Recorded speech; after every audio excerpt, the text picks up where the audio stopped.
Hi, I'm Debbie, Community Commissioner.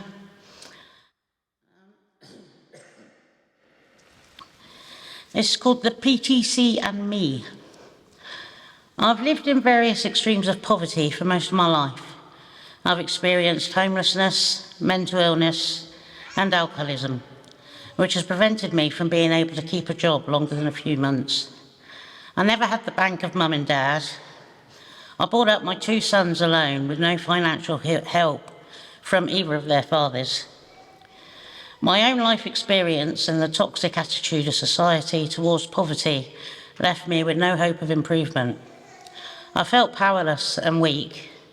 I was frustrated, despondent, and angry. About 18 months ago, I met Kath, who told me about Poverty Truth Commission. Come and join us, she said. It'll be fun, she said. I wasn't convinced. But anything with poverty and truth in the same sentence sounded interesting. Kath's excitement and enthusiasm for the cause was either genuine or she was completely bonkers. Either way, I was intrigued to learn more. I went along to the first meeting and came away with high hopes and great expectations. This was a revolution. We'd go down in history as the movement that eradicated poverty. We'd rival the Age of Enlightenment in significance. We'd be bigger than Rousseau. My initial grandiose optimism lasted a few days. It was soon replaced by a more realistic cynic in me. I went along to the next few meetings reluctantly, mostly because I didn't want to let Kath down.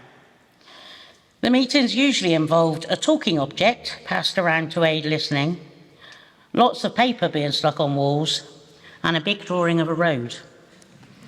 We drank coffee and talked to each other in various size groups. Everyone was lovely and the facilitators were great, but I thought we're supposed to be tackling a serious issue. I'd been to 3 meetings and we were nowhere near a solution to the poverty problem. I was confused, suspicious, and disappointed. After years spent living in poverty, going in and out of rehab, in and out of psychiatric hospitals, I was sick and tired of waiting for the world to change. I wanted to do something meaningful, powerful, and instant. But who were these people, and what did they want from me? We had nothing in common, and I did not fit in. I decided to leave, but first I talked to Kath about it. We had coffee, and she listened to me complain about everything for an hour. Then I had lunch with Angela, and she listened to me complain about everything for an hour. It had been a long time since I'd felt like I'd been heard, and my views had been taken seriously. It felt empowering. Leading up to the launch event, I was still a bit cynical about what we'd achieve. I didn't feel like I was part of the group because I didn't trust what that would mean.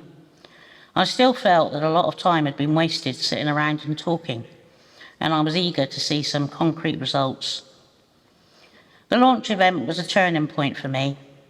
When I saw the commitment that everyone had towards a common goal, and I saw how well everyone worked as a team, I finally understood why we'd spent so much time talking and sharing, and doing what I thought were pointless activities. I realised that everything we'd done up until that point had been carefully planned and designed to achieve the unity needed to make the launch a success. PTC was about building relationships and establishing trust in order to achieve long-lasting solutions. It wasn't about instant results. It was about a process and establishing a strong foundation to build on. I needed to start trusting the process. I was very nervous about the business commissioners joining us. I had serious problems with figures of authority. Experience had taught me that the world was a cruel and uncaring place. People in positions of power were not to be trusted. I was everything they disapproved of, and I believed I had nothing to offer them. Asking me to have civil conversations with these people as if we could work together for the common good was too much to expect. But despite my reservations, I had decided I should trust the process. Over the next few months, I learned that the business commissioners were actually decent people. They were genuinely interested in our stories and wanted to use our voices to help improve the way their jobs were done. Through our sharing of positive and negative experiences, the business commissioners could keep doing what worked well and change any practices that didn't work so well. Against my expectations, we did establish a mutually beneficial working relationship. For me, the PTC has been a personal journey of discovery. It's been a bumpy road, and I very nearly gave up on it a few times. I wanted to rush in and save the world, with ill-informed, half-baked ideas that would crumble into dust when put into practice. I've learned a lot about the nature of change and the benefits of a longer considered approach to problem solving. I've learned that professionals aren't all monsters, and most of them do care. I've learned that life isn't always comfortable or satisfying for them, and they have their own challenges to face. They have lives, an identity apart from their job titles, and most of them do have a conscience. I'd been so wrapped up in my own shame and lack of trust, I was so afraid of being judged and rejected, that I failed to notice I was judging them. I learned an uncomfortable truth about myself. Even though I lack self-esteem and confidence, I can still be a bit stuck up and judgmental myself at times. I'm grateful to the PTC for everything I've experienced. I've accepted that we can't eradicate poverty instantly, and we probably won't have the same impact as the great philosophers of old. But I'm proud of what we've begun and what we've achieved together. I'm grateful for the wonderful people I've met. Spending time with all of you has been rewarding, inspiring, and a genuine privilege. Perhaps we won't save the world, but we can have a bloody good try.